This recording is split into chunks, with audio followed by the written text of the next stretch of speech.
आपण पाहताय महाधुरळा.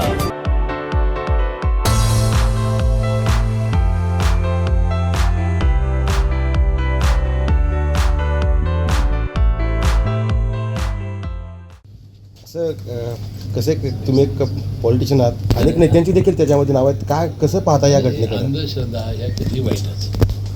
शेवटी आपल्याला माहिती आहे की दाभोळकरांनी आपलं आयुष्य यासाठी घालवलं, अंधश्रद्धा निर्मूलनासाठी. वास्तविक असं जर असतं तर मग फार जगात सोपं झालं असतं. परंतु लोक भावनिक असतात, श्रद्धाळू असतात, कुणावर विश्वास ठेवण्याची त्यांची मानसिकता तयार होते आणि त्यामुळं लोक त्याच्यावर विश्वास ठेवतात आणि अशा गोष्टी धक्कादायक बाहेर येत आहेत की ज्या गोष्टी आता खराबच्या निमित्ताने बाहेर येत आहेत. लोकांनी विश्वास ठेवला असतं चाललं असतं. नेते मंडळी देखील विश्वास ठेवत आहेत आणि नेते मंडळ सुद्धा माणसंच आहेत ना. आणि विशेष म्हणजे साहेब, त्यांच्या मुलाच्या लग्नाच्या पत्रिकेमध्ये नेत्यांची नावं, उपमुख्यमंत्र्यांची नावं आहेत. ते काय त्यांचा दोष नाही. आता आमच्या लग्नात सुद्धा कार्यकर्ते आमची नावं घालतात, तो काय त्यांचा दोष नाही. त्या पत्रिकेत नावं असणं, एखाद्या त्याच्यावर फोटो असणं, याला आपण दोष देत नाही. पण त्यांनी केलेल्या त्यांच्या व्यवहारामध्ये त्याचा सहभाग असतं, विशेषतः महिलांच्या शोषणामध्ये, आर्थिक व्यवहारामध्ये, हे वाईट आहे. त्याच्यावर कारवाई झाली पाहिजे. चाकणकरांच्या राजीनाम्यानंतर महिला आयोगाचा अध्यक्ष कोण आहे असं आता लवकरच आमच्या सुनीत्राबाईंनी बसून सगळ्या प्रमुख कार्यकर्त्यांना, नेते मंडळींचा विचार करून कोण चांगली महिला आहे ते ठरवतील. इतर पक्षांची देखील नावं चर्चेत आहेत. राष्ट्रवादी काँग्रेस पक्षाची जागा आहे, त्यामुळे राष्ट्रवादी काँग्रेसचीच एखादी कर्तबगार महिला ही महिला आयोगाची अध्यक्ष होईल. तटकरेंचं चाकणकरांचं बोट का फुटलं या संदर्भात काही चर्चा किंवा विचारपूस तुम्ही केली का? त्यांनी तटकरे साहेबांनी खुलासा केला की बाबा माझं बोट कशात मध्ये झालं होतं. वास्तविक अशा गोष्टी संबंध लावणं हे फार दुर्दैवी आहे.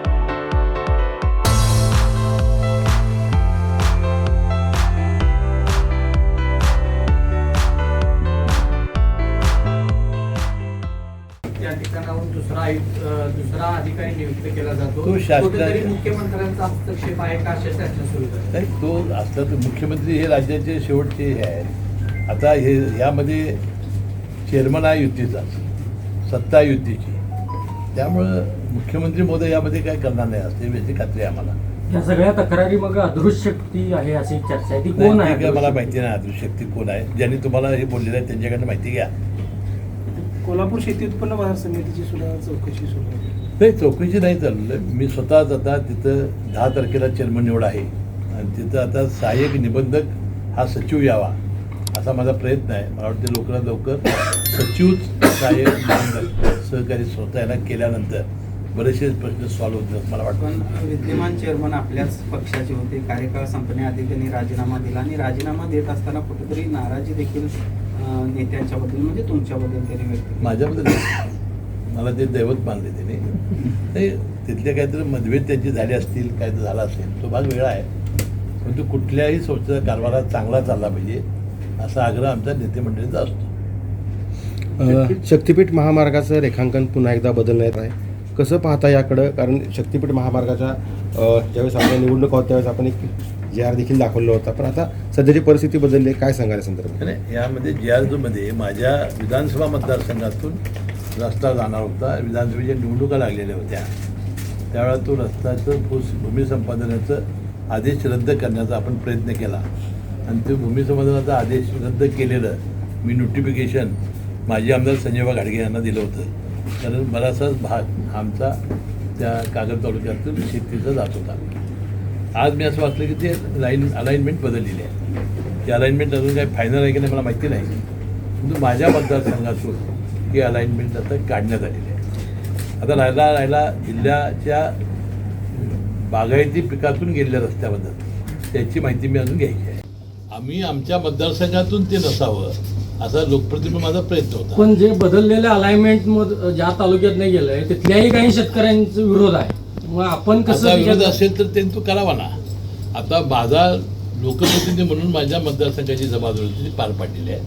आता जिल्ह्याचा नेता म्हणून आता जेव्हा हे शेतकरी भेटतील आणि फार मोठं नुकसान होणार असेल तर आम्ही मुख्यमंत्री महोदयांना भेटू. पण चंदगडच्या आमदारांना वाटतं की चंदगडमध्ये हेलिकॉप्टरचा कारखाना यायला पाहिजे, रेल्वेचा कारखाना यायला पाहिजे, शक्तीपीठ तिथून जायला पाहिजे. मग तिथला विकास जास्त होणार आणि इकडं कमी होणार असं वाटत नाही का?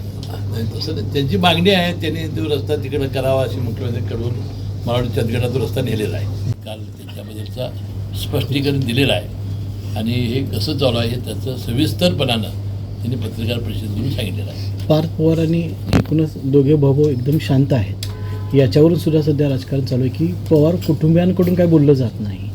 तर नाही, बोलतील ना. आता बघा 2 महिने झाले जाऊन आणि इतका मोठा धक्का होता, सावरायला सुद्धा थोडा वेळ लागेल. मी त्या बैठकीला हजर नव्हतो. मुख्यमंत्री महोदयांनी ज्यावेळा स्पष्टीकरण दिलं त्याला मी उपस्थित होतो. मुख्यमंत्री महोदय असं म्हणाले की झिरवळ साहेबांनी मला फोन केला होता, 3-4 व्हिडिओचं एकत्रीकरण करून तोडून मोडून हे दाखवण्यात आलेलं आहे.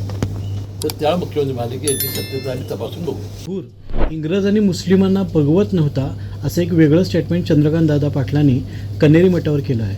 या संदर्भात काय वाटतं तुम्हाला? मी काय ऐकलेलं नाही, मी त्यांचं निवेदन ऐकलेलं नाही. भाषणामध्ये चंद्रकांत दादा पाटील हे मुक्त विद्यापीठ असल्यामुळं. हे आहे गोकुळचं श्रीखंड. अगदी जिभेवर रेंगाळणार. जिभेवरच नाही तर मनावरही रेंगाळणार. गोकुळ श्रीखंड, मनावर रेंगाळणार.